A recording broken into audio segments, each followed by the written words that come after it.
पंचकर्म म्हणजे नेमकं काय असा प्रश्न अनेकांना पडतो. तर पंचकर्म म्हणजे शरीराची एक डीप क्लिन्झिंग थेरपी आहे, ज्यामध्ये 5 उपचारांचा समावेश होतो: वमन, विरेचन, बस्ती, रक्तमोक्षण आणि नस्य. पण ही सगळी कर्म करण्या अगोदर स्नेहन म्हणजे बॉडी मसाज आणि स्वेदन म्हणजे शेक ही पूर्वतयारी करणं खूप गरजेचं असतं.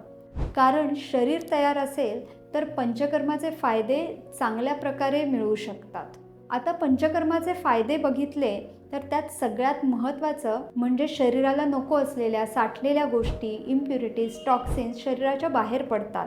त्यामुळे फक्त पोटाचं नाही तर संपूर्ण शरीराचं, प्रत्येक सिस्टीमचं बेस्ट क्लिन्झिंग होतं. म्हणजेच बॉडी डिटॉक्स होते आणि प्रत्येक सिस्टीम एफिशियंटली काम करायला लागते. थोडक्यात पूर्ण शरीराचं सर्व्हिसिंगच होतं म्हणा ना. याशिवाय आजारानुसार पंचकर्म केली की तो आजार बरा होतो, बरेचदा मुळापासून संपतो.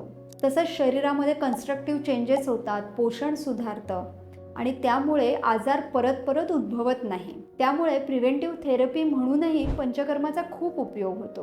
पण एक महत्त्वाची गोष्ट, पंचकर्म करण्याअगोदर शरीराची पूर्वतयारी करणं खूप गरजेचं आहे. म्हणजे डायजेशन नीट असणं, ती थेरपी सहन करण्याची शरीरात ताकद असणं आणि त्यासाठी बरेचदा 1 महिना आधी औषधही दिली जातात. सुखीन चिकित्सालयातही आपण या पूर्वतयारीला विशेष महत्त्व देतो आणि त्यानंतर तुमच्या प्रकृतीनुसार, आजारानुसार नक्की कोणतं कर्म करायचं आहे हे ठरवलं जातं. कारण सगळी पंचकर्म एकत्रित केली जात नाहीत, तर योग्य निवड महत्त्वाची असते.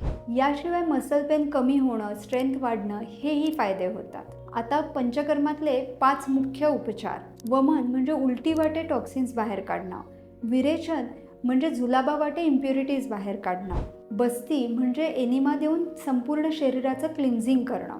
नस्य म्हणजे नाकात औषध घालणं. आणि रक्तमोक्षण म्हणजे जळू किंवा सिरिंजने दूषित रक्त काढणं. पण ही सगळी ट्रीटमेंट नेहमी योग्य आयुर्वेदिक सेटअपमध्ये आणि वैद्यांच्या मार्गदर्शनाखालीच करावी.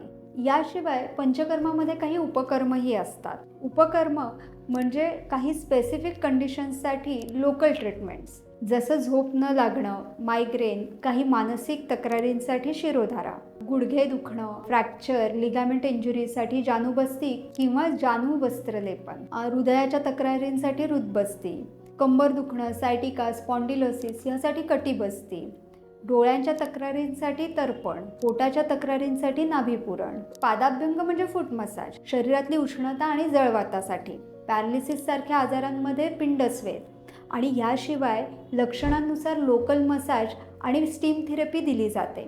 अशा प्रकारे योग्य पद्धतीने आणि योग्य मार्गदर्शनाखाली केलेलं पंचकर्म हे फक्त उपचार नसून संपूर्ण शरीरासाठी एक कंप्लीट हीलिंग प्रोसेस आहे.